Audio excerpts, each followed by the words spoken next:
Hey, what's up, everyone? Hope you guys are doing absolutely amazing at home. I'm JT from the Stakeout podcast, and we've had some incredible conversations on this mic right here. But today feels like a massive new chapter for the podcast. We are beyond excited to introduce a true international talent, Shannon K. It's like I'm lost and on blur, scrolling through my mind, it hurts. She is a singer, songwriter, and actress who has managed to bridge the gap between Hollywood and Mumbai. From her acting in movies like Chal Zindagi and The Narcissist to her powerhouse musical collabs with legends like Sonu Nigam, her perspective is unlike anything we've featured before. She is a singer, songwriter, and actress who has managed to bridge the gap between Hollywood and Mumbai. We ended up talking for so long that this is officially our most in-depth podcast to date. We really took advantage of the time to get into the weeds of her career, her creative process, and what it's like growing up with the legacy of her father, the legendary Kumar Sanu. One quick note before the podcast starts. Because Shannon's journey spans from both East and West, there are a few moments in this episode where we speak Hindi. So if you aren't a Hindi speaker, don't worry. Just hit that closed captions button for the full English translation so you can follow into every bit of the story. Let's get into it. Our conversation with Shannon K.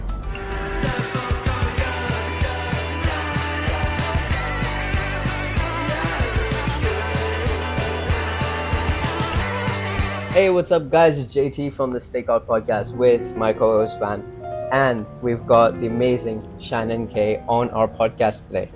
So, Shannon, how are you doing? Hey, I'm doing great, thanks. How are you? Oh, I'm doing great, and I hope Van is too. So, where are you calling from today? I'm calling from LA. All right, that does sound cool. But what about Van? Where are you calling from, Van? I'm calling from Sharjah.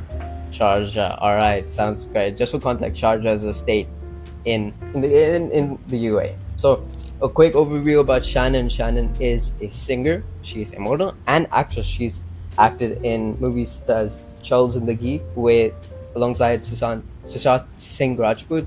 May you rest in peace. Absolutely amazing actor. So for those who might not know, actually, Sushant Singh Rajput was a brilliant Indian actor whose passing in 2020 sparked massive global conversation about mental health and the inner workings of the film industry. And she's made hit songs such as OTT, 9 to 5, and Antidote, which is going quite popular with over 30 million streams over YouTube. So first, we're gonna go over each of the questions, obviously. And so I just wanted to ask about your singing career. How did you get started with that?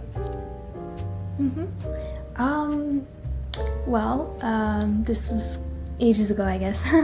But I would say like music has always been a part of me since childhood. And so growing up listening to my dad, was like just part of who I am and part of my childhood and everything. And I think like that was the moment where I realized that, music is something that I want to pursue and this is the industry that I want to work. If the last name didn't really give it away, Shannon is the daughter of the legendary Kumar Sanu. He's basically king of melody in India, holding a world record for recording the most songs in a single day, with just over 28 songs.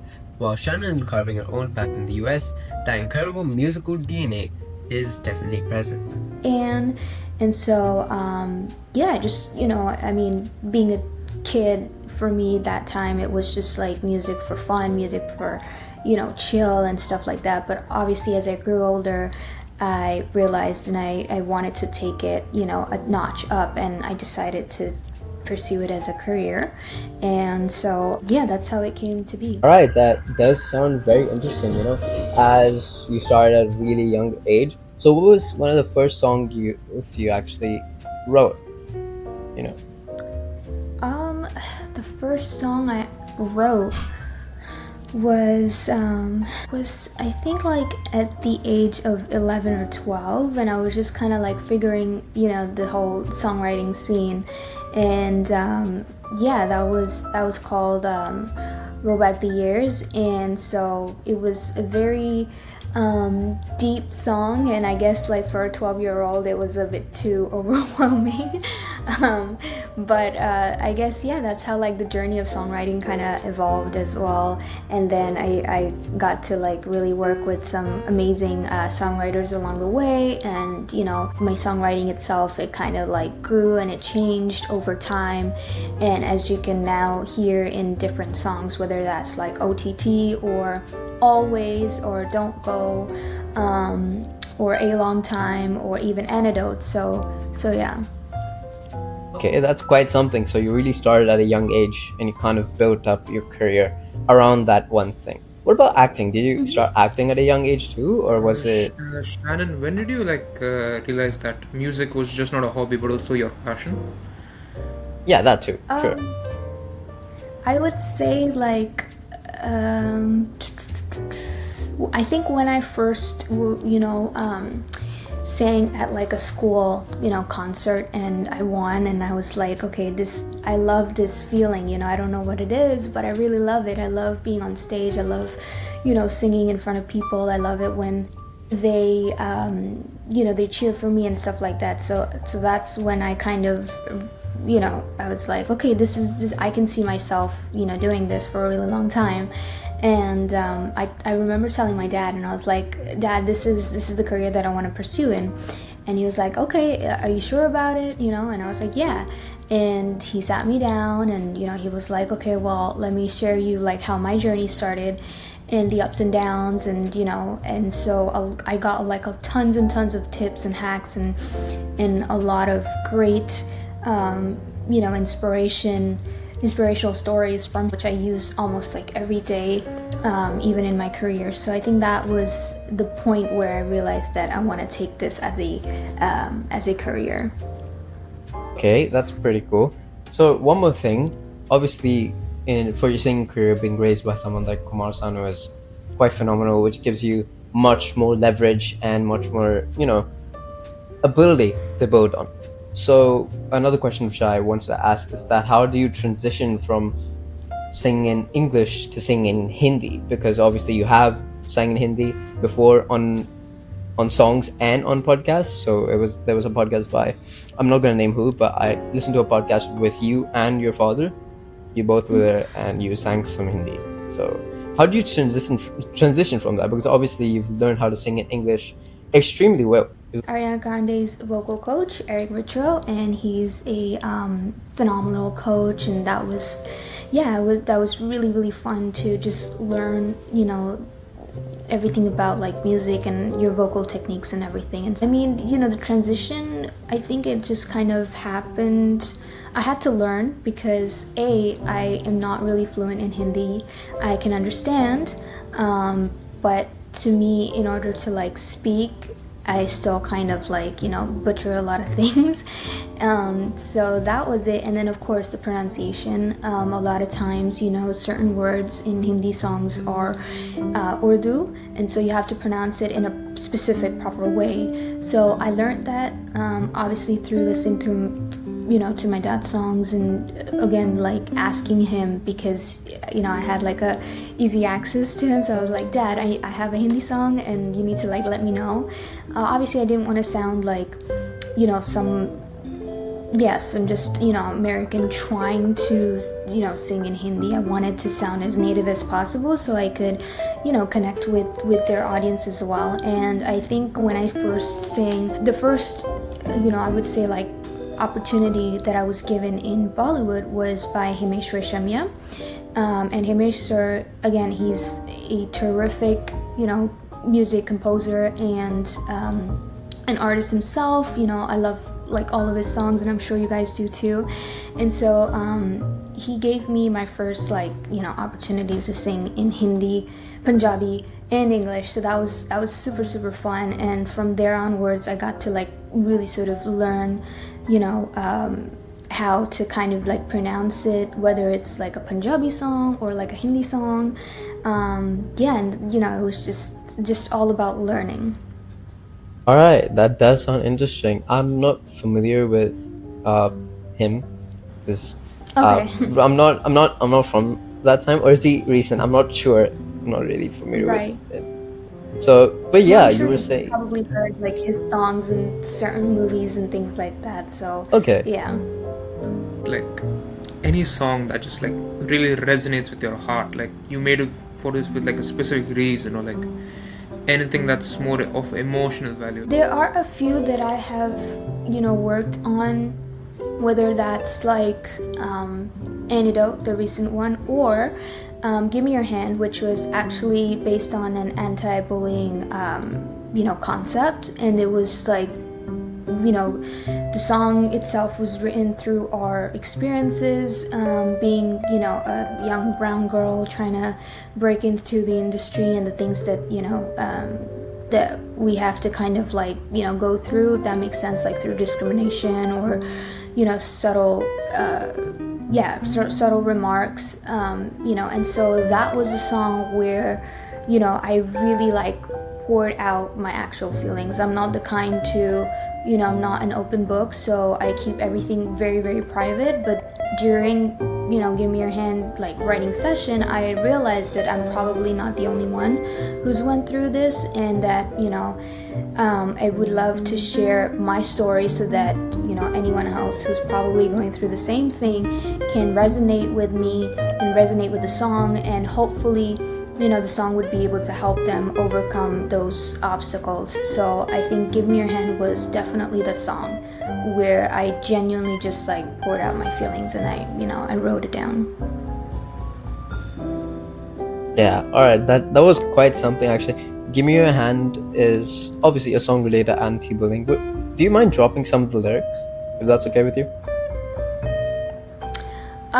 Dropping lyrics as in like just saying like what I Okay, wrote. fine, you can sing it. It's up to you. You want to say or you can sing it. It's up to you. Well, I don't know, like, okay. Give me your hand, where you going? Don't tell me you don't know. Trust me, darling, you'll be fine. You'll never be alone. You can close your eyes to the things you don't wanna see, but you can't close your heart to the things you don't wanna feel. Give me your hand, where you going? Don't tell me you don't know. So that was it. Wow. Wow. Okay, that was quite something. So Thank you. obviously you're really talented. From what I'm seeing, you're really talented. So that's quite something. Also, one more thing I was actually wondering about is, obviously you've got a lot of songs, but some of the songs you have, OMT, OTT, 95, these songs specifically, why are the not songs names like really short? Are you going for a simplistic vibe? Are you going for something different? What's up with that? Either they're abbreviations or they're really small numbers with like two more letters. For example, 95, OMT, OTT. Oh, obviously you sang one song with Sonu Nigam, which was phenomenal, which we'll talk about a bit later. But this is my current question because I was really curious about this when I was researching. So do you mind answering that? Yeah, sure. I mean, I don't think we had anything like specific going in our mind that this is the format that we have to kind of follow throughout, all the singles and albums. I think it just kind of happened naturally. OMT, we cut it short because it stands for One More Time. That's like the song, the hook, the chorus. So I think like usually when I kind of, when we sort of come up with like a title or some sorts, it's usually like derived from the hook itself. Unless it's a song called Antidote, where I don't think. Oh yeah, no, Antidote was also mentioned in one of the lyrics in the song. So yeah, we just kind of like take it and we see like which one sounds really cool and something that people can like just grab onto. I don't want it to be like super complicated and stuff. And I guess like OMT and ODT just sort of happened. And when I also look at my catalog, I'm like, wow, okay, I'm using like a lot of these abbreviations and stuff. So yeah, That was actually pretty good. That was a great answer. I mean, as you said, there's no actual format to it, so I'm not. But I just found that interesting. I don't know why. right. Actually, on the topic of OTT, well, yeah, what's up? But I think you How want do to you ask. usually get inspiration for like a song you write? Usually it's either from other people's like experiences and stories that I kind of get to observe from like a third person, or sometimes it's just me, but in a parallel universe, if that makes sense. Like me just kind of like imagining if this was to happen, and if I was in that position, what would I do, or what would I say, or what would I think, if I were to go through a breakup, or if I were to fall in love or whatever, what would my feelings would be then. So I think like some of the songs are a mix of both, and some of the songs are just me from a different part of the universe probably going through that situation. All right. So you kind of go into trance like state while writing songs, I feel like. Is that what you would describe as? Yeah, trance Okay. like I would say, but yeah. All right. That does sound good. So actually, I wanted to talk to you about 9 to 5 because that's pretty popular, and it's a good. Was it a single or an album? It was a single, yeah. Okay, it was a single. So your little sister Annabelle actually wrote the lyrics for 9 to 5, I believe, and it was Yes. inspired by an old song. What was it inspired by? It was Yeah, it was inspired by Dolly Parton's song 9 to 5, which again, I guess like the concept of it was kind of similar. Every day everybody has like a certain 9 to 5 job, and they kind of are stuck in that loop. And so we wanted to sort of do like a rendition or like a remake, but in this generation, like considering it in this generation and seeing just putting that sort of into the into the songwriting and into the lyrics. But it was really fun. Annabelle, she's a phenomenal songwriter. I mean, we started off together in terms of like writing, and a lot of the songs from the past has like a lot of her involvement in it, whether it's through songwriting or like you can hear her in the background as well in some of the songs and stuff. So she's always been there, and it's always really fun to work with somebody whom you can call your sister, and the whole like I guess like the chemistry and the bond kind of really shows, because when we're writing together, we're not like sisters, we're like co-writers, right? And so a lot of times we fight on certain things. A lot of times she shares some ideas and I share some, and it's like a very cool collaborative moment.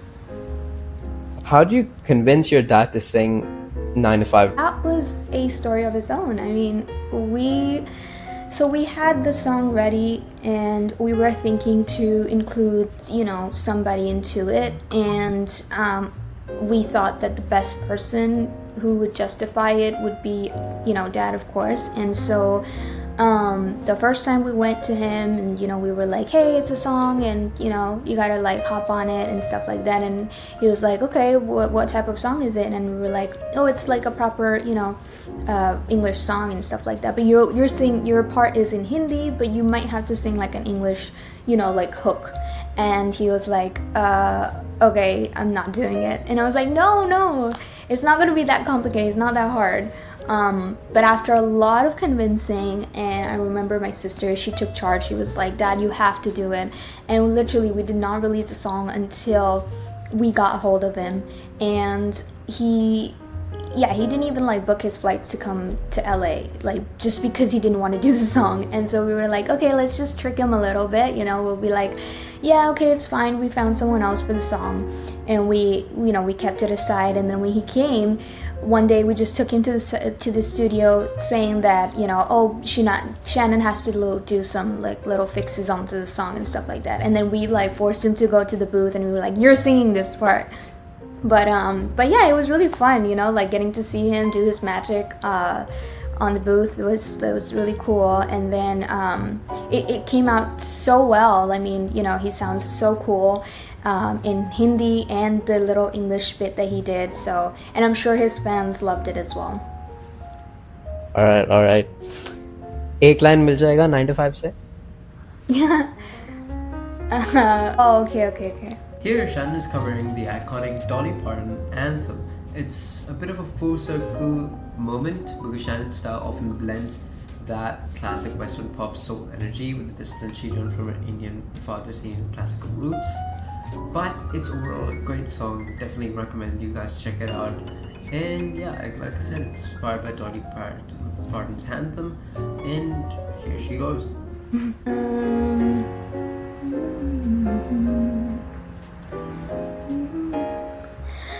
I'm on that 9 to 5.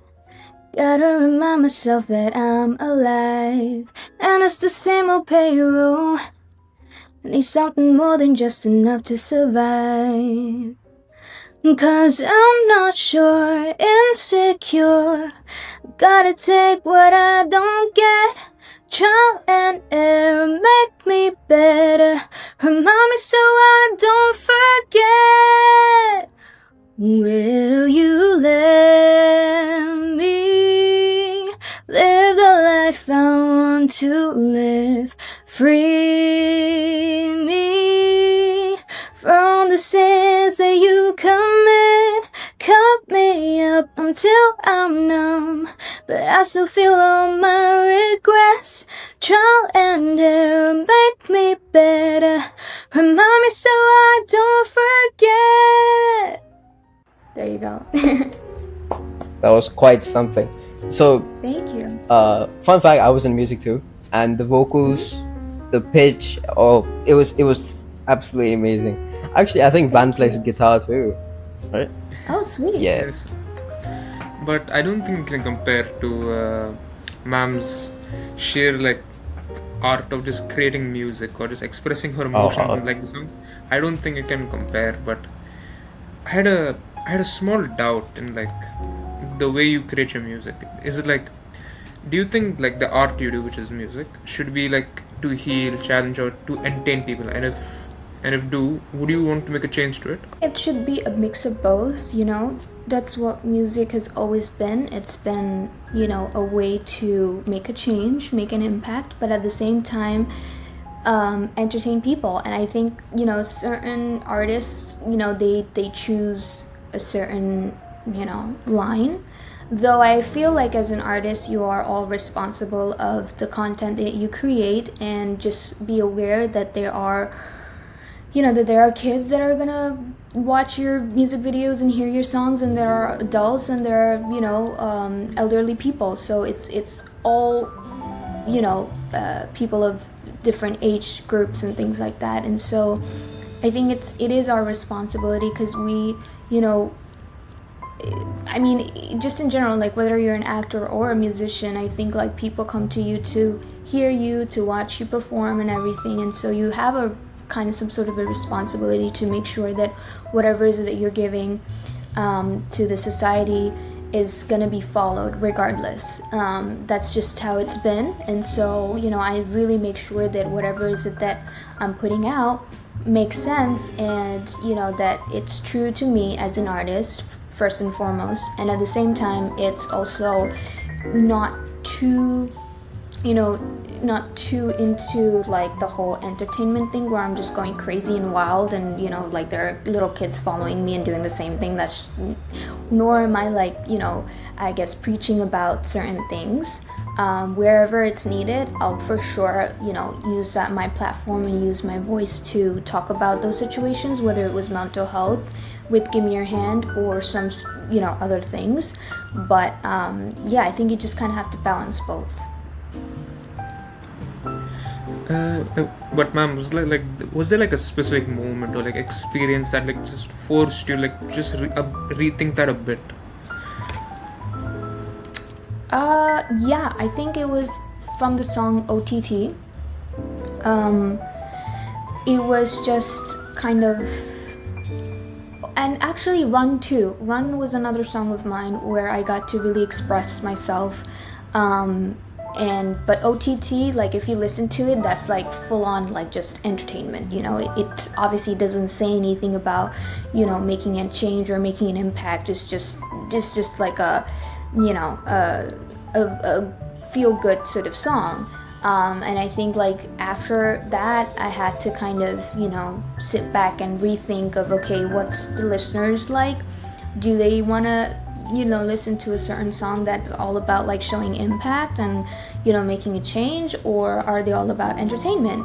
And I think like being an artist, that's another thing that you have to do is kind of like, shift your gear and navigate based on like the listeners and people. So I would say OTT was like the beginning where I was like, okay, I'm gonna go like full entertainment, I'm gonna go like super out and wild. And that was also like an experiment, it was like a test song, and it did quite well. It did really great, and people loved it, people enjoyed it, and I was like, okay, if this is what it is, then I guess I have to do it. But like I said, if there's something that we have to raise awareness about, whether it's whatever is going in the world, or whether it's like things to do with animal welfare, then yes, I will definitely create a song specifically for that topic and concern. I had just one last question about this. If your past self was able to hear what you had just said right now, what do you think would be their reaction or just expression on this? I think they'll be a little shocked. They'll be like, what are you doing? But I think, because, I grew over the years, just being in this industry, it can get very overwhelming, and there can be a lot of industry people that would want to, box you up and put you in a category, but at the same time, be like very manipulative in the way that they are like not gonna directly say like, oh, you're supposed to be in this box, but somehow put you in that box, if that makes sense. So like, let's say I'm a South Asian, I'm an Indian, so they would be like, oh, bring out your South Asian music, and don't follow like this American Western music, because like you'll get a lot of competition and whatnot, and like stay in your like unique lane and things like that. But that doesn't make sense. You're just like boxing me up again, right? And so just being able to like break all that doors and just be able to be an artist who can do multiple, lanes, whether it's genres, whether it's like style, whatever it may be, I mean, if we can have like Beyonce coming into country music, then I'm sure we can do whatever, right? So I think that's what it is, and my younger self would have definitely been quite shocked, surprised, and probably amazed. So you prefer to be, as like a quote says, as free as the clouds in the sky? I would say so, but probably not that free. I still like would want to keep my values, if that makes sense, and again, not do something that I regret. A lot of times when people make music, they just kind of like let it go, right? And me, I just take things very seriously. I make sure that it makes sense, and make sure that it's not something that's out of who I am, if that makes sense. So yeah, but I'm free, wild, but at the same time I'm like reserved. So yeah. All right. So okay, that quote was pretty good, and that kind of does describe you. So you talked about how a lot of music composers, directors, etc., they kind of boxed you in. I'm not sure if it's music composers, but they boxed you in into a lane where they made you feel like you're applicable to only just one form of music, that is, Indian music. So how do you really break through that stereotype of going from not only Indian, of course, Hindi aap gaate ho, but other than that, how do you really break that stereotype of going into English music? And I'm going to be very honest, there are a lot of other artists that I'm not going to name, which you sing better than. So, oh, thank you. Just I like to know names after. But yeah, how do you break that stereotype? That's quite fascinating to me. Sorry for interrupting you, but just how do you do that? I just do it. The thing is, like, you can take it all in. Listen from one ear and just like let it out from the other. That's like a saying, right, in Hindi. So that's what I do, literally. I just like take advice, take like whatever is it that they want to throw it at me, and then at the end of the day I just do what I do, you know. I work with those people who have a positive mindset, who are, you know, who themselves are probably diverse, you know, and because I think they understand you way more, right? I mean, if you, I don't know, if you go to like somebody who's, you know, who doesn't have that diversity or who doesn't have that knowledge of, you know, what it means to be diverse and how complicated things can be, it's just hard to make music with them. And so yeah, I just, you know, I just stick around with my little people and my little team, and I just do whatever I want to do because that's what I love. So I'm a rebel in that way. That does sound cool. Do you perceive yourself as a role model for more people? Obviously, I feel like you do, but if there was a category of people who would perceive you as a role model, what category would that be? What kind of people would they be? What do you think of that? I would say they would probably be like, I don't know, boys and girls who are like me, you know, who don't want to like expose or exploit themselves too much, if that makes sense. You know how like the pop industry can get like really crazy at times, and I think we're sort of, that's just what the definition is, right, of pop culture, is like that's what you have to do, but that's not the case, right? And so I would probably want my people who, you know, look up to me, or you know, have me as their role model, to be like people who are reserved, I would say conservative in the sense like have, you know, values, have you know, sheer love for music and art and what they do, and know the difference between a true artist and some, I shouldn't say, but some TikToker or some like Instagram influencer, you know, who just like got up one day and claimed themselves to be an artist. To me, that's like, what are you doing? That's like such a disappointment, and you know, so embarrassing. It's like, you haven't even studied. It's like, for example, like one day I could be like, hey, I'm gonna, you know, be like JT or Van, and I'm gonna do a podcast of my own, but what do I really know about podcasts? What experience have I had so far? Yeah. You know what I mean?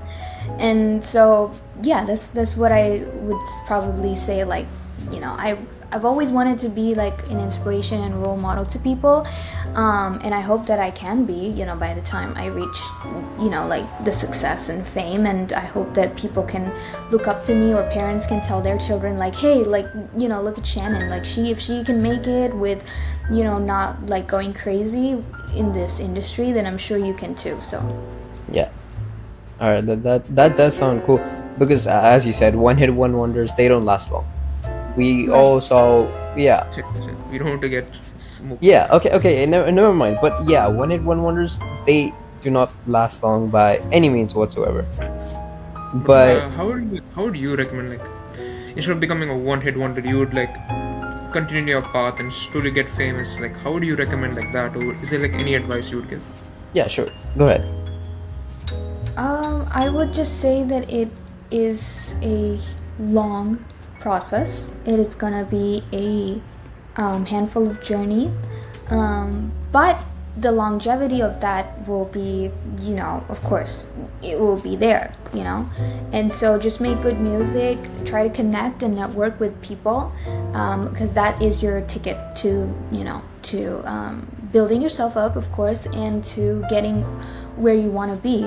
I think this entire like industry, or wherever you go, like it's all about like the connections that you have, and you know, the people whom you meet. So don't forget to network and socialize, but at the same time keep believing in yourself. You know, don't box yourself up, and you don't need to follow the trend, because I don't follow the trend either. Like, I'm actually like always, I don't know, either like a second too early before the trend arrives, or like late. And so I'm just like there, you know, whatever I like, I just put it out. If people are gonna love it, they're gonna love it. I mean, look, for example, like we had the 80s, you know, era coming back through the Weeknd songs and Dua Lipa songs, and now we have like probably you're gonna hear some artists coming with like a 60s sort of style and version coming into it. So you never know what people really want and like. So just be yourself, be authentic, stay true to yourself, and keep making good music. All right, that's quite something. With the amount of influence you have, I feel like you could become a trendsetter. That would be quite something. And quick rewind back to the topic of one hit one wonders. Obviously, what you said, building your audience up from the ground was quite something, and of course, it requires a lot of work, but it's good because the audience stays. I mean, we also what happened with David. So, if you guys aren't really caught up in the things that happened recently, the David incident is an incident involving the artist David, known for the song Romantic Homicide, and there was some online chatter regarding a potential. Well, you're not supposed to talk about this on YouTube. So, okay, next thing. The guy, unfortunately, there's been just a lot of controversy against him, and rest in peace, the victim of whatever he did. So, I mean, we can't talk about this openly because this will be on YouTube. But yeah, it was quite something. So, obviously, you've built your audience from the ground up.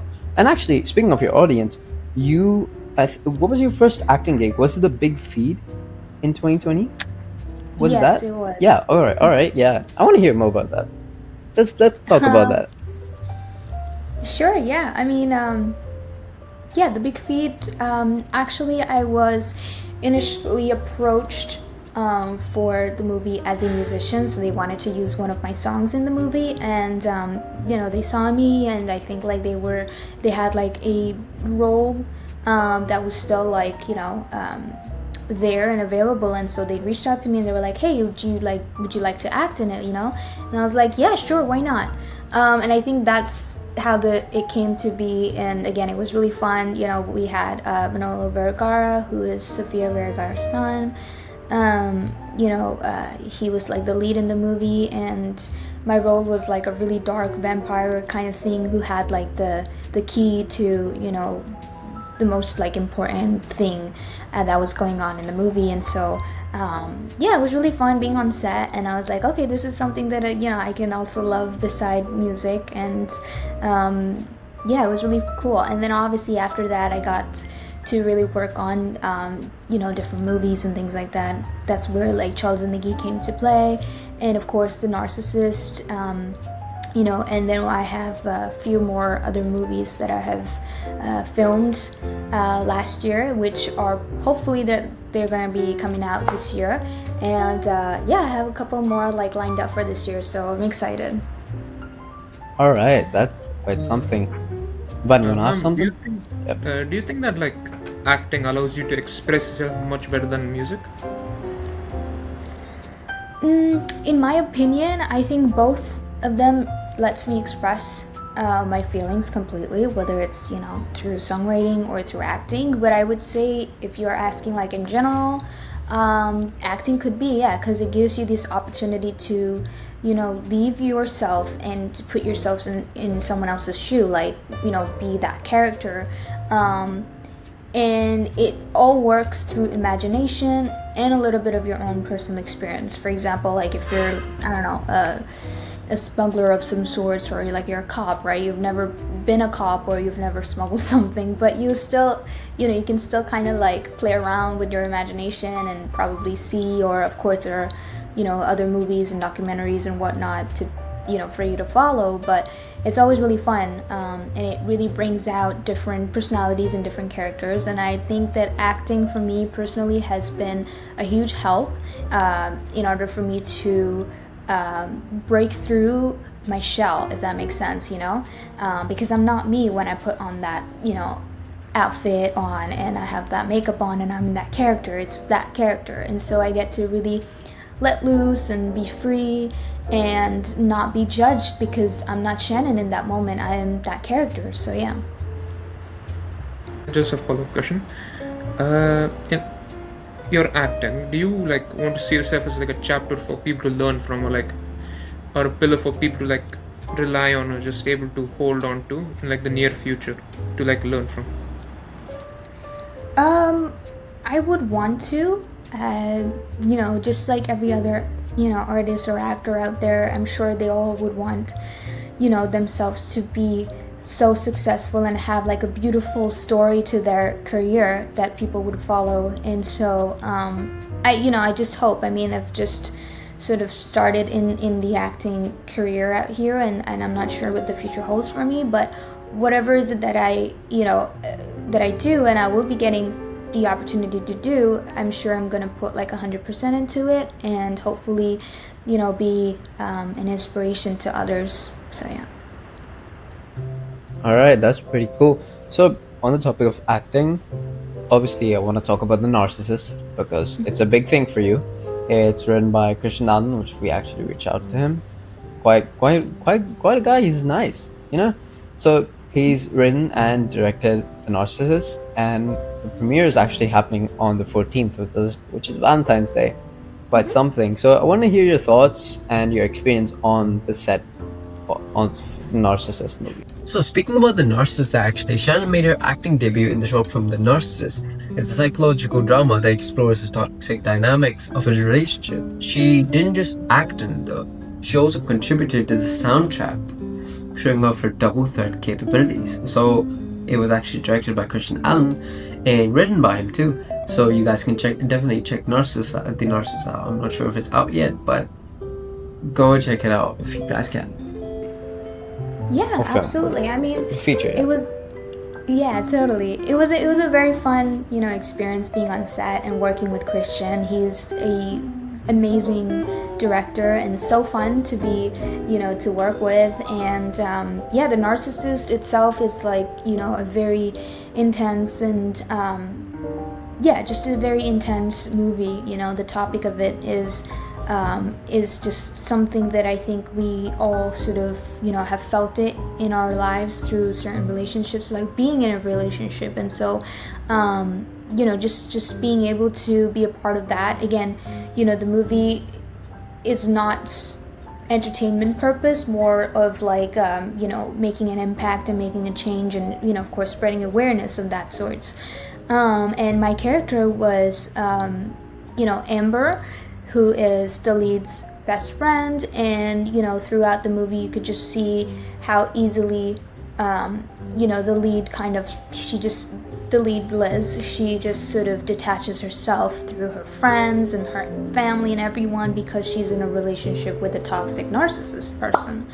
And so that's just that's what the movie is about, and I'm really excited for people to to watch it, and I hope that they like it. They like my performance. All right, quite something. So obviously we're not gonna drop too much about the movie. It's not out yet, so we're not gonna get into that yet. Fan, you wanna ask something?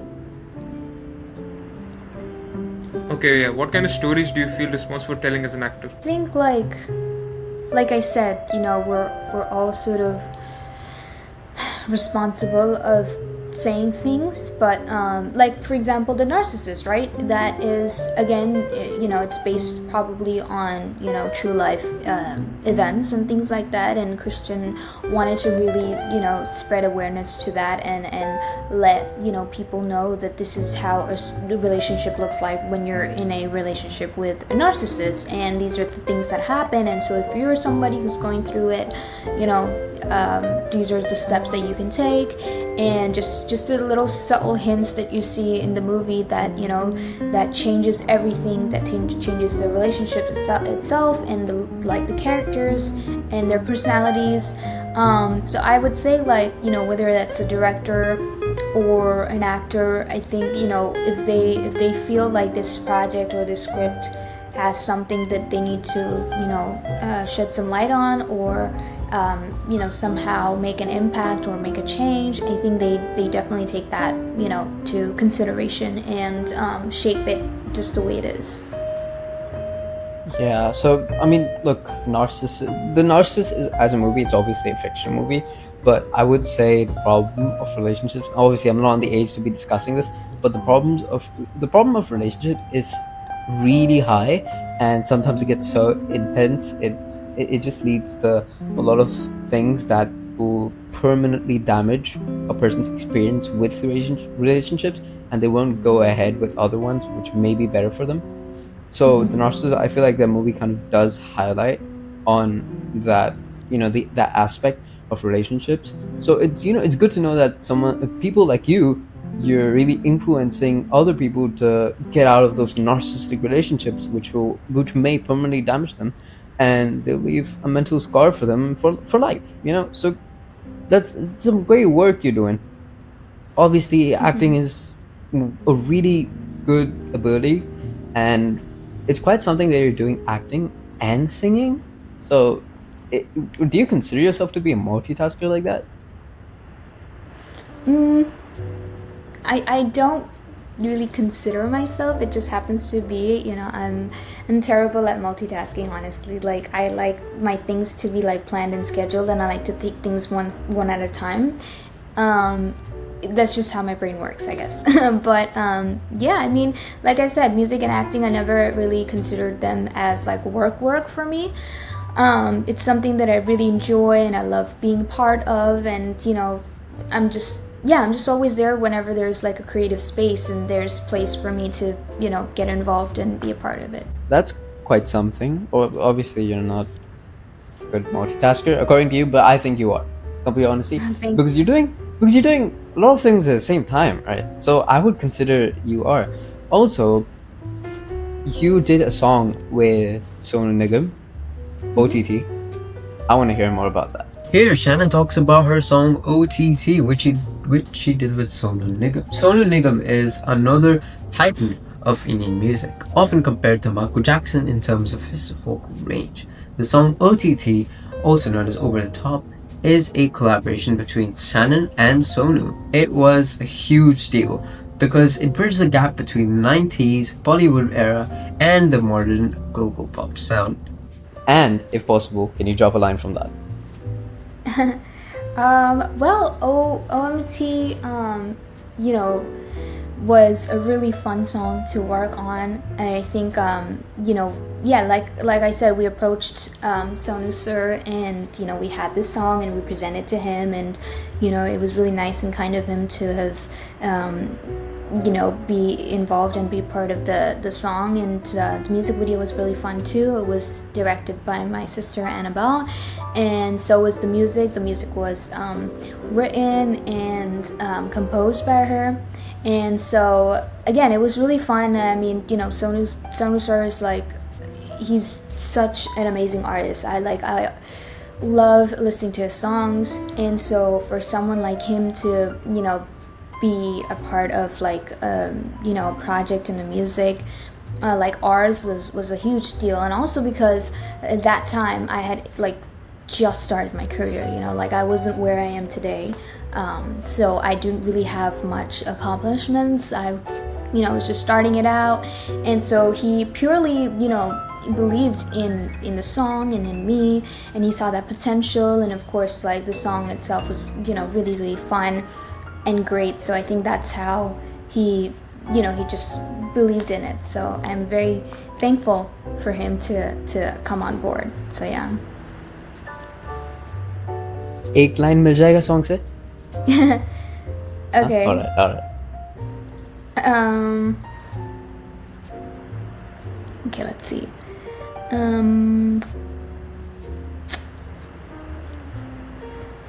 Okay. So the hook would probably be like,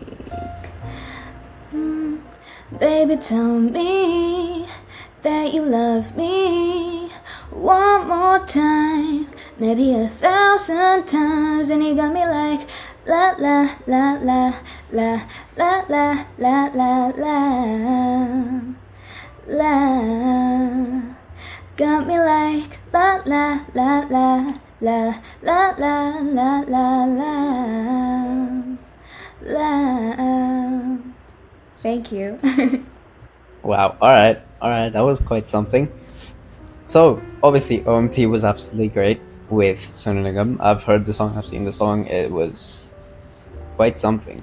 Also, so I'm on a YouTube right now one of the first, not even one of the first, but the first song you've actually uploaded on YouTube is known as Sapphire. It was uploaded about 9 years ago. So I want to ask, how do you start, or how do you start your YouTube, or how do you get into it, and what was your inspiration for the song Sapphire? Um, the inspiration behind Sapphire was probably by, all the artists that I was listening to back then. That was like Adele, Celine Dion, Amy Winehouse. And if you've kind of like noticed and realized in their songwriting, it's very deep and it's very meaningful. And so like Sapphire was probably like an inspiration derived from that. And yeah, it's such a beautiful song. It's like, I think it's very underrated, but I really love it. I enjoy it. I can't believe it's been like that many years. But I just love seeing the evolution of myself as an artist, and sometimes it makes me feel like I should probably make like a song like Sapphire again, something that just hits to your heart and something that's just more like in the ballad sort of style. I think, OMT, OTT, Antidote, all these are like super, pop and mainstream commercial type, and so I would love to really go back and create something that's probably like a Sapphire 2.0. All right. So obviously, I feel like it will bring back a nostalgic vibe to you, a new form of Sapphire. So that would be quite cool, actually. So, Yeah. oh yeah, you didn't answer how you got into YouTube. Was it you? Did you find out about YouTube, or did someone introduce you to it? Oh, I think YouTube was always there, like, again, we were like in middle school and grade school, and so all of my friends would just kind of discover songs, right? Like, I think I discovered Ariana Grande and Nicki Minaj. Like, back then they were like the pop, like the girls that were like hitting the charts all the time, and then we had Bruno And Mars, what? and of course, Yeah, sorry to interrupt you, but what year was this? ooh, this was probably like maybe 2011, 2012. Okay. Yeah. And of course, I think when Justin Bieber really like blew up, and we all like would just go to YouTube and search him up and stuff like that. And of course, we had another great worldwide song, which was the Gangnam Style by Psy. So I lived through all those moments when it all got like super popular. And even today, like when I get bored or something, I just put that up, and it just brings back all like the fun high school memories. So yeah. Yeah, that was quite something. So Gangnam Style it took the world by storm. I think it has over 10 something billion views now, because it is quite something. Actually, the creator PSY, I believe he's Korean, but no one really wanted to listen to the songs he was trying to make. But when he made Gangnam Style, then it went absolutely bonkers. So that was quite something. I feel like 2016 was peak life for most of us, and it does bring back a lot of memories. Actually, there was a campaign where they wanted to make 2026 like 2016, if you've heard about it. It went, yeah, so it went really, really viral all over social media, and everyone was bringing back Gangnam Style. Actually, I don't know, I just saw it on my feed, on my Instagram feed. So it was just a guy, and he was dancing with Gangnam Style, and the likes on it, and then the views. It was just something to bring back, because it brings back a lot of memories, a lot of good memories. So I would say, yeah, 100%. It took the world by storm. Justin Bieber, obviously, he's a classic.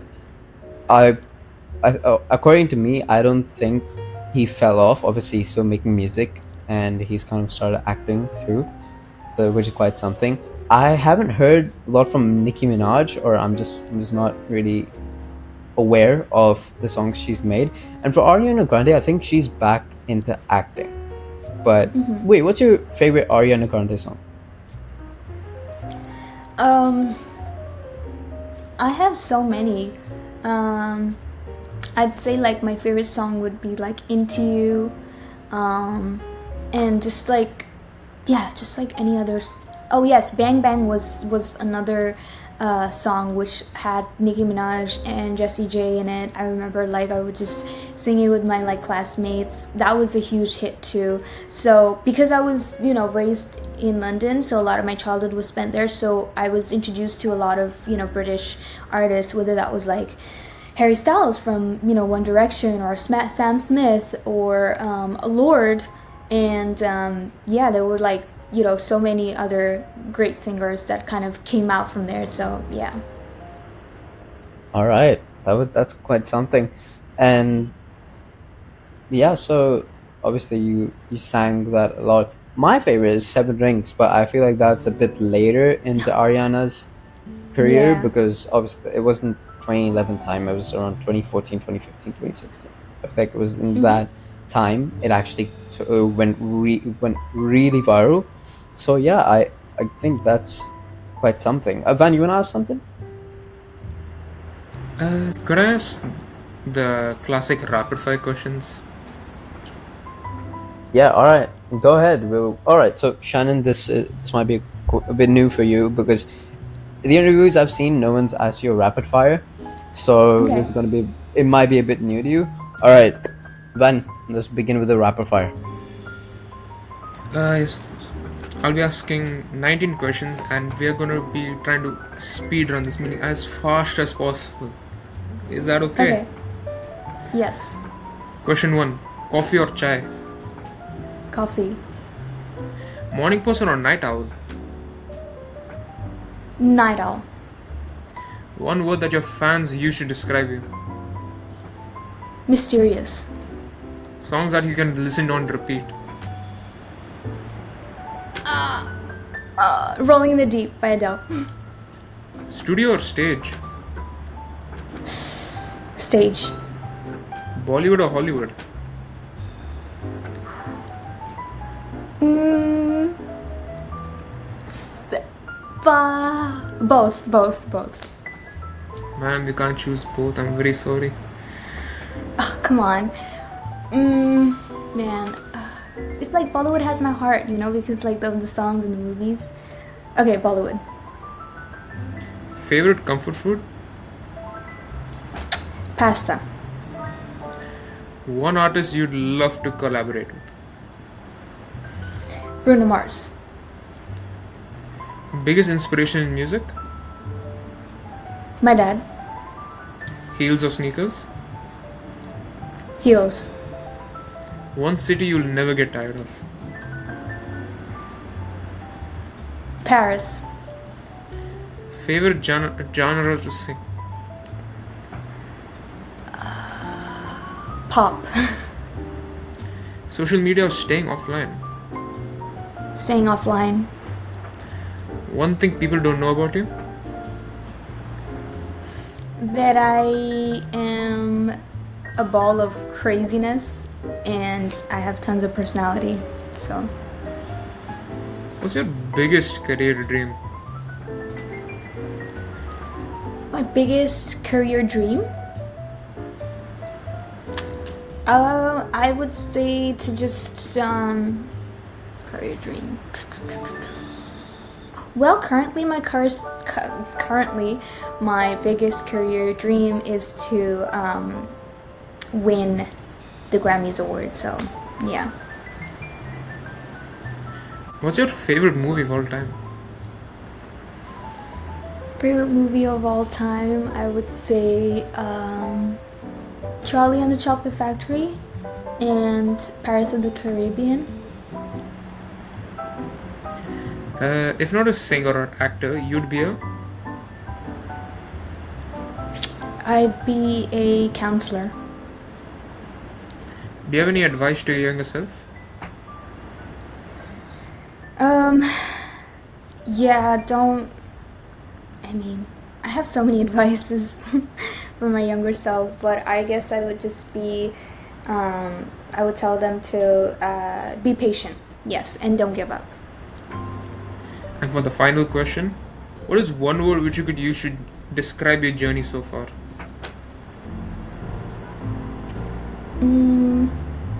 That would be, Huh. All over the place? JT, you can now take over. All right. Thank you for the rapid fire, Van. That was quite something.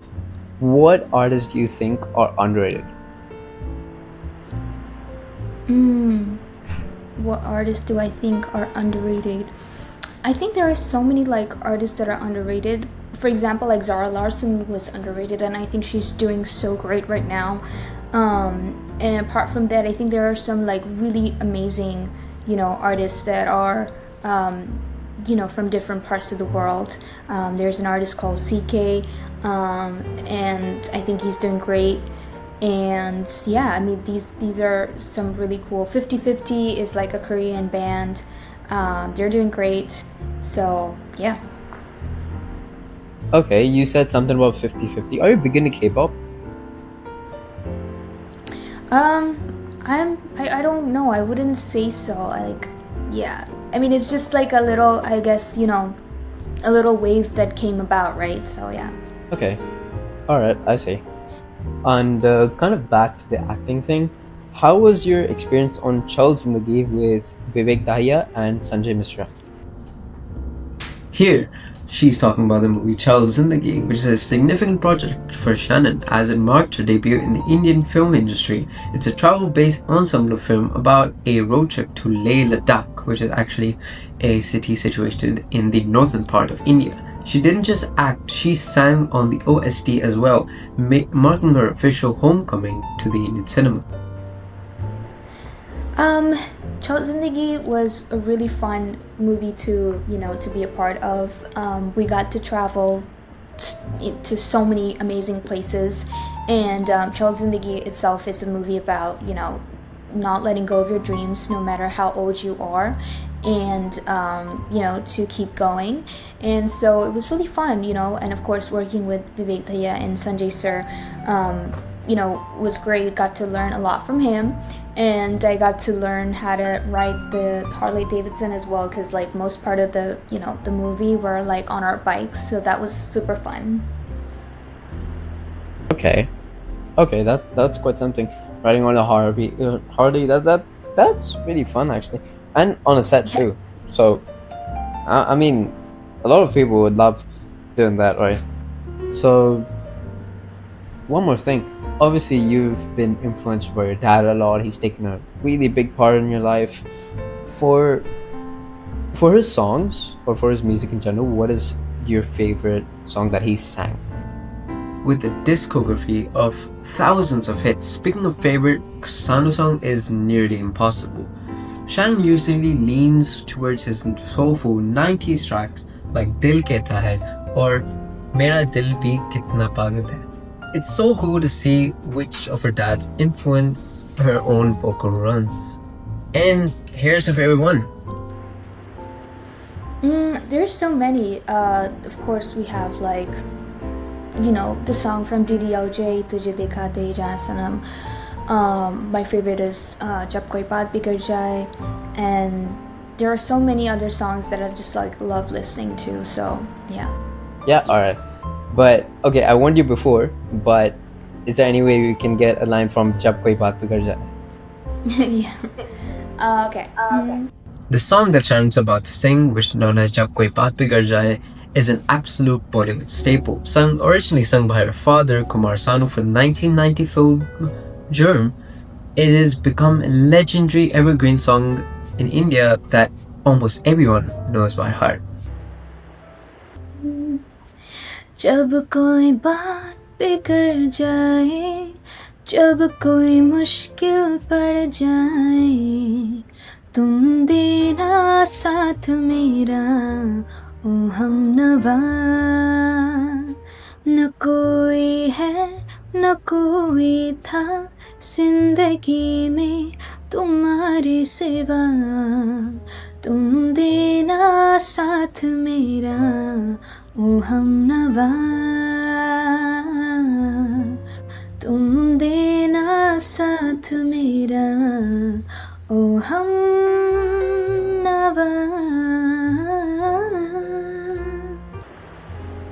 All right. Oh, chills, literal chills. That was quite I have something. a doubt. Did you take inspiration for that song, or Obviously, I've Yes. heard a lot of songs of him too. DDLJ song. "Tujhe dekha to ye jana sanam." Obviously, I'm not as good at singing it as you, but No, but you did that great. was thank you. But obviously that song had a really big part for Kumar Sanu's audience, as a lot of your audience takes a big part from you for songs like Antidote, OMT, OTT. So it's quite something. You've really taken this energy from him. Oh, not taken, but you've kind of replicated this energy from him, and you've brought it into your music, and now you have a wider audience, and now you have more exposure to it. So it's really beautiful to see how you're singing and his singing. They're obviously are very, very different, like not the genres, but the language itself is different. But it's really beautiful to see that you know it's just nice. And so, I mean, yeah, that's all I have to say about your music. So in 2021, you received the award of the Wow Outstanding Female Singer in the Power Excel Awards. What's your experience on that? That was a wonderful experience. Again, for me, like receiving awards and being in those platforms just kind of helped me, keep my confidence and encourages me to keep going. I think it's a great way to acknowledge and recognize somebody's, work. So yeah, it was such a thrilling, moment for me to be able to receive that award. All right, so obviously that's not the only award you've received. You also received a HMMA award for the best original song, "Give Me Your Hand," song based on anti-bullying, which I actually love. And what was your experience on that too? Oh my gosh, the experience was absolutely wonderful.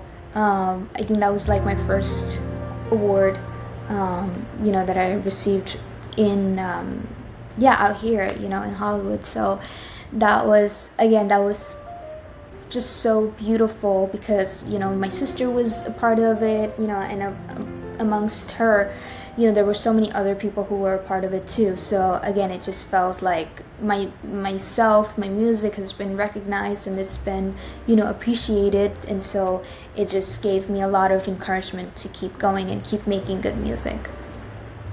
All right, so in 2017, you won Artist of the Month by B4U in the UK.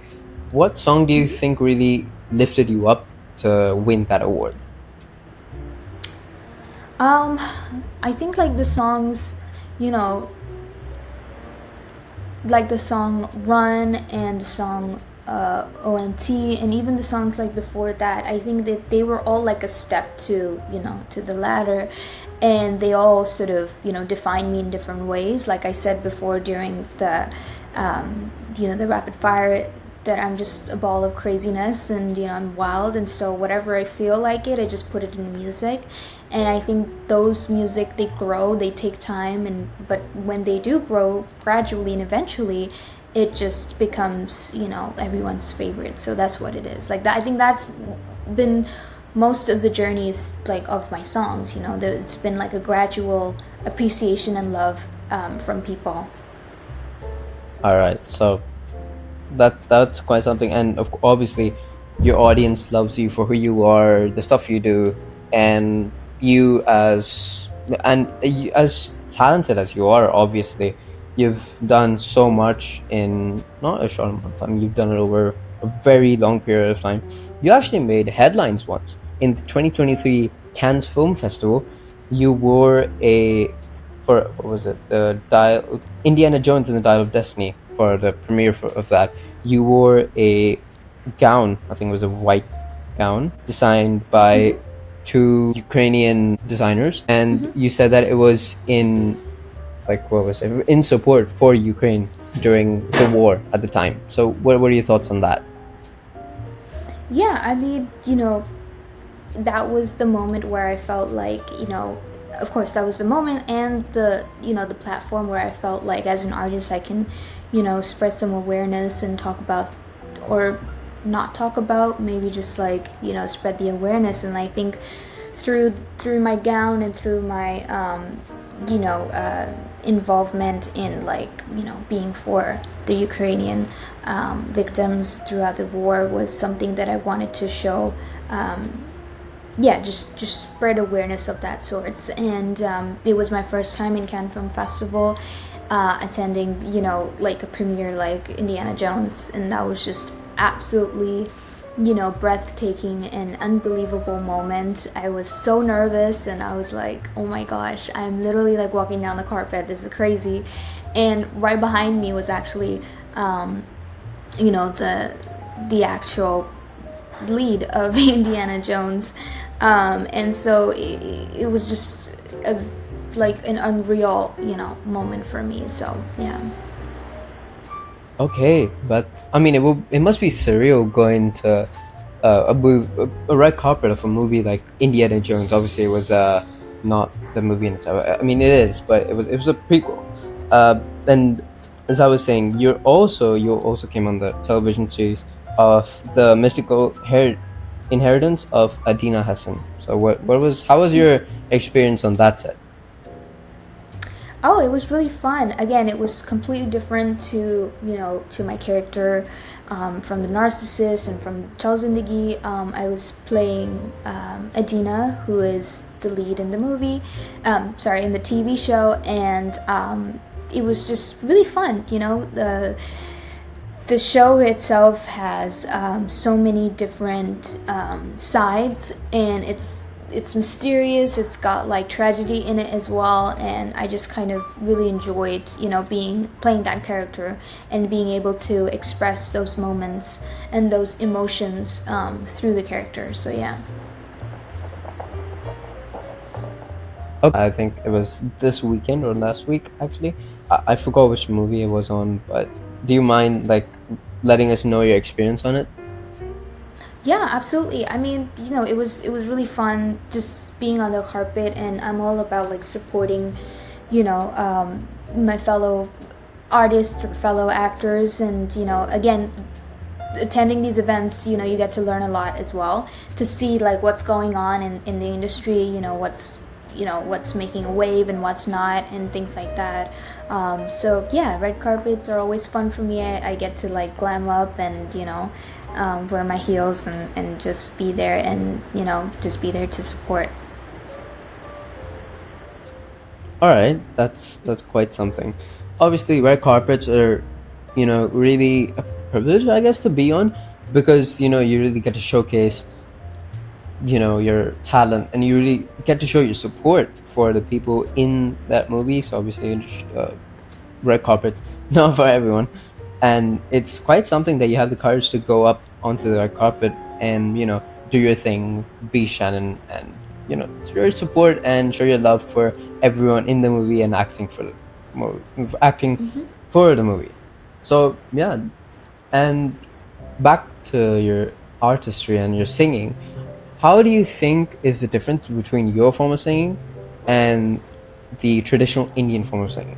I'm not talking about sare gama and stuff, but I'm talking about just the normal Indian singing today.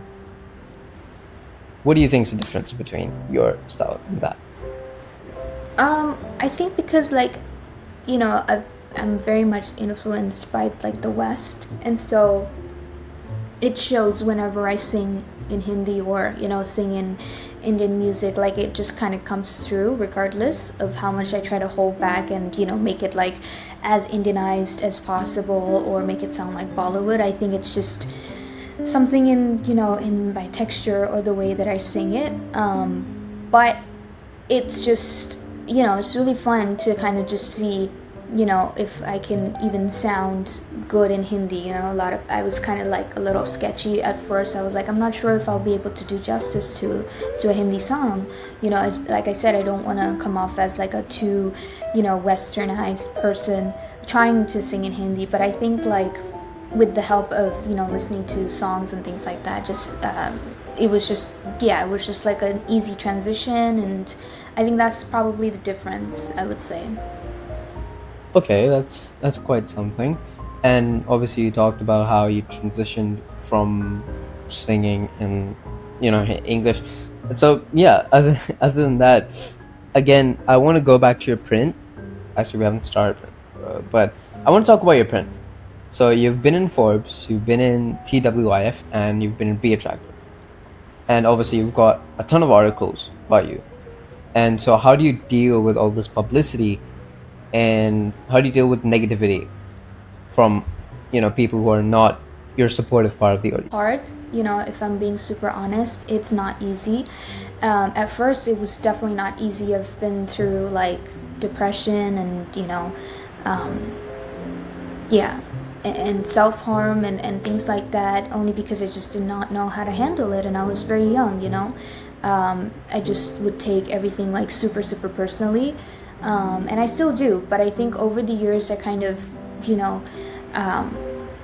had my skin thicken up, and now I'm able to sort of get over it, if that makes sense. And so at the same time I want to just be there for people who are going through it.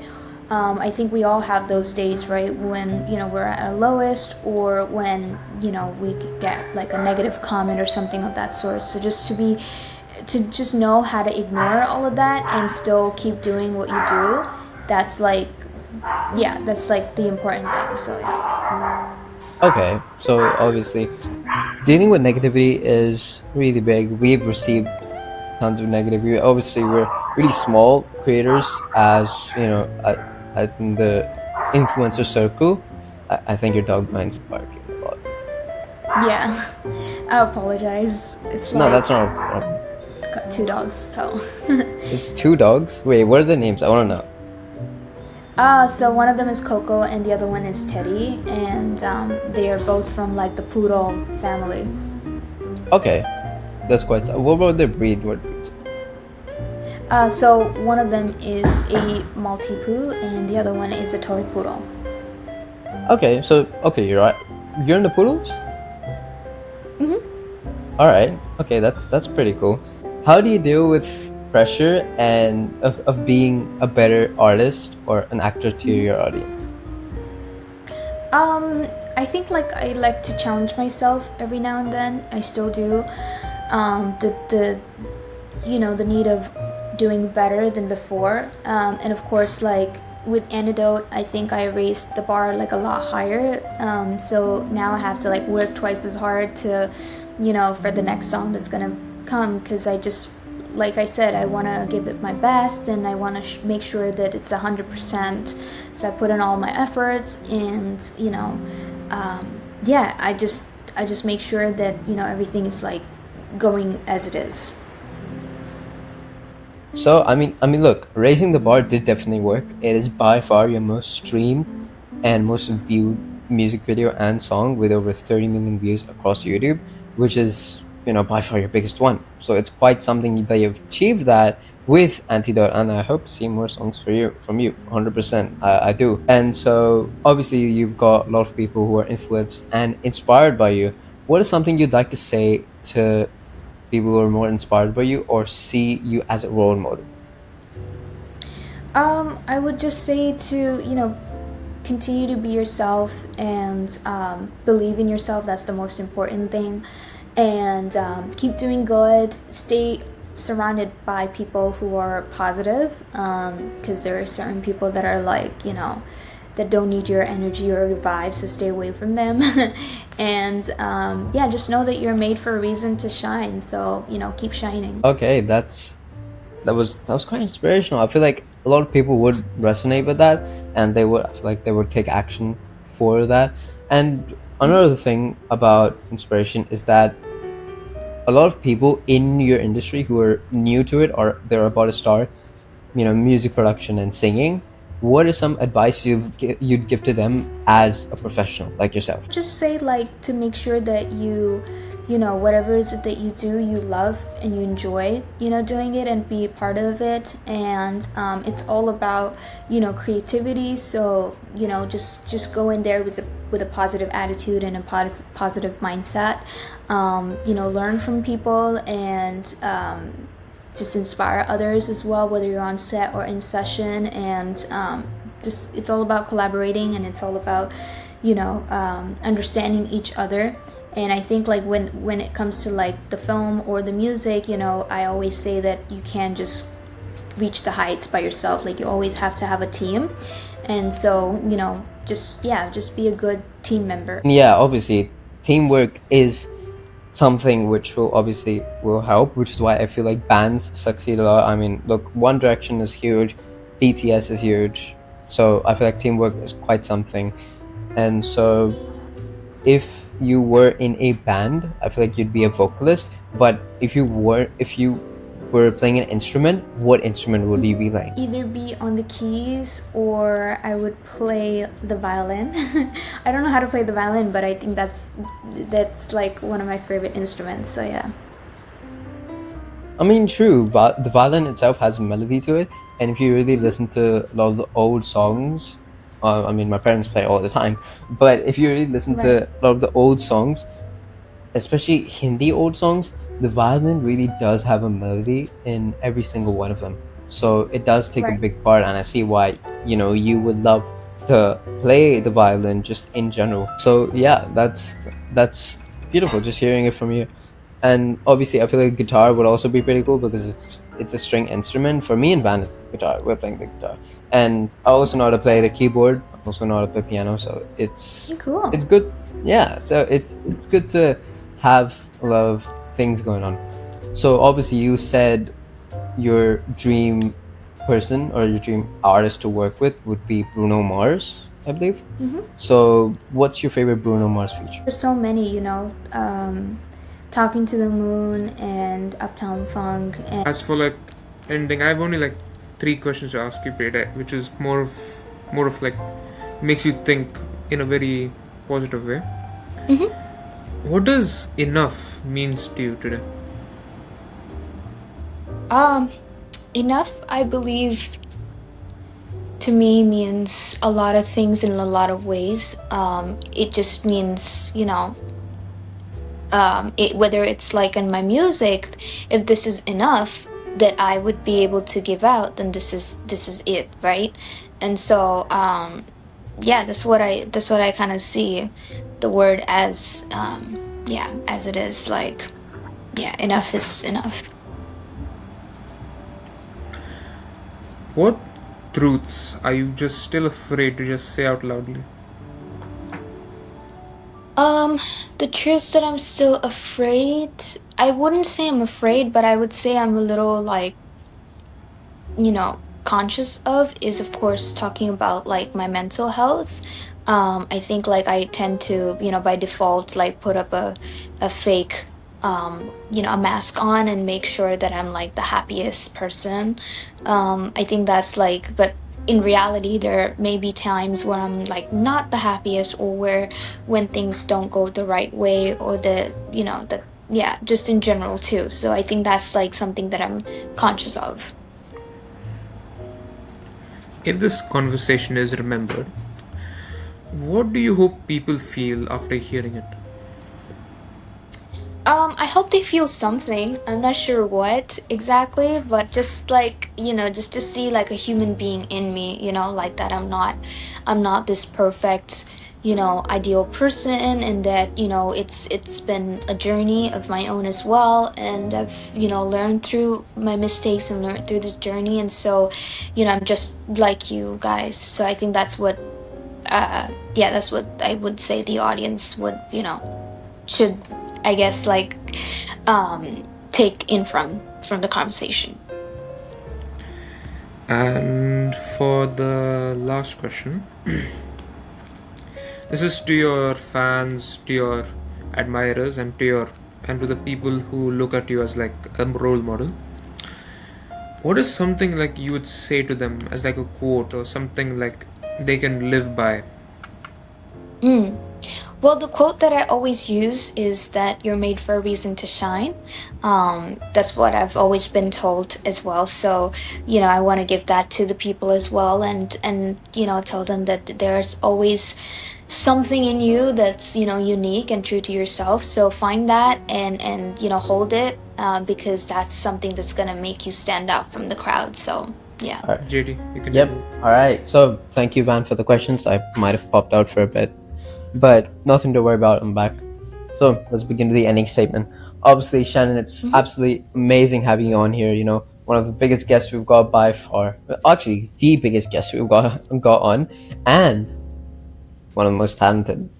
I'm just saying, you know, Oh, because thank you so much. yeah, Appreciate it. but I mean, I don't mean no disrespect to the obviously the other people with podcasted, but yeah, everyone here on here is quite talented, and we're here to spotlight some part of these people's lives that's not really public to their audience, and obviously to show other people what you know you and all of our other guests are capable of. So it's great having you on, Shannon. Obviously, we've gone through a lot of topics. We've been through your childhood, how you started acting, how you started singing, how you are currently singing, what your plans for the future. One last question before we, end everything. Which it's been a memorable podcast. 1 hour and 40 minutes felt like a breeze. I would say time flies truly. But where would you see yourself in the next 5 to 10 years?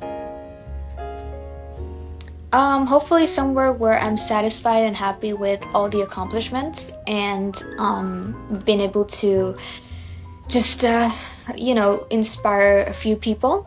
And yeah, I don't know what the future holds. I don't know where I'll be 5 years from now. I don't know what I will be doing. But I just hope whatever it is, I'm happy and just living my life.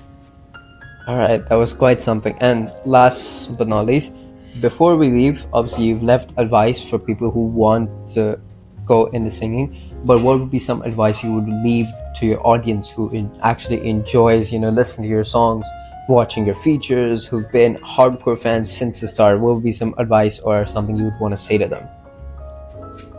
Well, I just want to thank them, for being with me since day one. I know it's been a journey, and it couldn't have been without you guys. So thank you so much for all the love that you've been giving so far to me and my music and my life. And yeah, I know I'm gonna I've made a few mistakes in the past, and I'm sure I'm gonna make tons. And this is just who I am. So thank you for really liking me and sticking around with me. And I hope that you do stick around with me, in the future as well, because we have a lot of things planned ahead, and you guys are family. So yeah. All right, so that was quite something. So shout out to Shannon, shout out to Christian, and shout out to all of your amazing audience and ours too. So it's really great having you on. Such talent like you should be recognized worldwide. I feel like you are already recognized. I think were you a Grammy nominee? I think you were. Right? Uh, not a Grammy nominated Oh, yet, but now that you've said it, I hope that it manifests. So thank you yes. for it. Oh, And manifesting for that, 100%. totally. All right, all right. It was great having you on.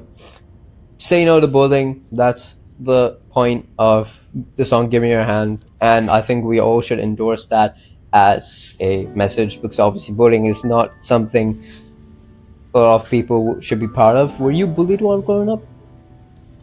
If you mind sharing that. Um, yeah, in some ways, I would say I was. Like I said, just being in this industry as a young brown woman trying to, break into it or trying to just share her dreams. I've had like people kind of demeaning me and, just like talk to me in a derogatory way. And I think like obviously things have changed a lot. The scene, the music scene has changed a lot, but I think at the same time it's still there somewhere, underneath all these layers. So we're still fighting for it. We're still here, and I hope that we'll be able to make a space and a place for everybody from all different parts of the world to come and create together. All right, that's quite something. And normally it's the bullied ones, the most neglected of young people, who really go at the highest, because then first when you start, everyone's gonna hate you. Then stop, why are you doing this? It's not worth it. And then once you get higher and higher and higher over the stage, and especially in Mhm. your position, I feel like most of the people who bullied you or doubted you are now fans. Like, oh wow, look, Shannon's out with a new single, Antidote. It's a banger. Let me listen to it. Right. All right. So it's really the ones which have been at really low points, which go extremely high. So that, that's obviously quite something to know and endorse. And obviously you get bullied on a lot of insecurities, which you have to embrace, because I feel like, being brown, that's one thing. And really embracing that and embracing your culture, because now you don't only sing in English. I feel like you've sang some songs in Hindi, and just embracing that culture of yours, which you were previously bullied for, it's gonna show more uniqueness out, not only outside, not only in pop culture, I mean, not only in pop songs, but it's just gonna, reflect on your personality of being brown. So it's absolutely amazing, and I totally resonate with that. Complete honesty, I don't really get discriminated for being brown, because I mean, yeah, I just don't get discriminated for being brown, because we live in a place where a lot of Indians reside, and I feel like it's the same with Right. it's the same with Van. So it we don't deal with a lot of bullying here, but obviously we've been picked on, especially me. Right. I've been picked on a lot of times, and Right. but it's good to know that there are some people out there who are really against bullying, and they use their talent to promote that message of anti-bullying. And I feel like that's Right. what Absolutely. yes, absolutely. And I feel like this is what your message really is, to spread positivity out into the world. And it's written in your bio, God first, which is absolutely phenomenal. I mean, look, you're a ball of craziness, but you've got amazing aspects, which I really admire about you. Thank you so much. Appreciate it. Yeah. All right. So this was by far a really good podcast. It was great talking to you, Shannon. We hope to see you on for more podcasts. If you want to co-host soon, just let me know. And if we want for you to hop on sometime, we will 100%. So it was great talking to you. I hope you guys are doing absolutely amazing at home. And if you watch the video to the end, make sure to subscribe and follow us on all our socials. You can check out our link tree in the description below. So peace out. I'm JD. This is Van, and today's guest was Shannon K. And that's a wrap on our session with Shannon K. A huge thank you to Shannon for being so open and sharing her journey with us today. It's not every day you get to sit down with someone making movies in two of the biggest entertainment industries in the world. Make sure to check out all of Shannon's project, linked in the description below, mostly Antidote, with over 30 million streams on YouTube Music, linked in the description below. Before we go, we have been working on something truly massive behind the scenes. The Stakeout podcast is coming, and trust me when I say it's gonna be huge. We're talking next level guests, non-stop energy, and a 60-day run that's going to change the game for this channel. The official trailer is dropping very soon, so better keep your eyes locked on our socials and make sure those notifications are turned on, and you're not gonna want to miss what's next. Also, you guys can check out Shannon's socials. She's got Instagram, Facebook, and YouTube, so definitely go follow that. Everything's linked down in the description. Again, thanks for watching, thanks for the support, and we'll see you in the next one. Peace.